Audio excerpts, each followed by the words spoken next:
శ్రీమాత్రే నమః. ఇంట్లో తరచుగా ఎక్కువగా సాంబ్రాణి వేస్తూ ఉండండి. నెగెటివ్ ఎనర్జీసు దూరంగా వెళ్ళిపోతాయి.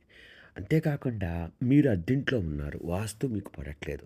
అలాంటప్పుడు వాస్తు దోష నివారణకి 7 రంగులు కలిపిన ఒక పేపర్ అంటే వాల్ పేపర్‌ని ఖచ్చితంగా గోడకి డెకరేషన్‌గా అంటించండి.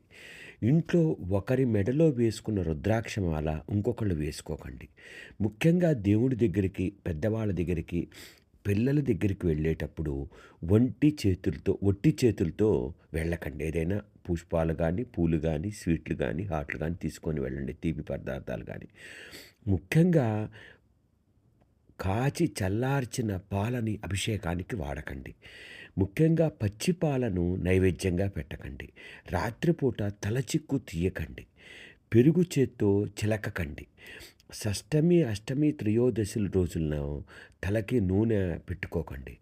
ముఖ్యంగా ఇంటికి యజమాని తరచుగా అనారోగ్యం పాలవుతుంటే ఇంటి ముందు వినాయకుడి ఫోటో గానీ, దిష్టి యంత్రం గానీ, కాళీపాదం గానీ పెట్టుకోండి. చాలా చాలా బాగుంటుంది. ఇవన్నీ చాలా చక్కని విషయాలు.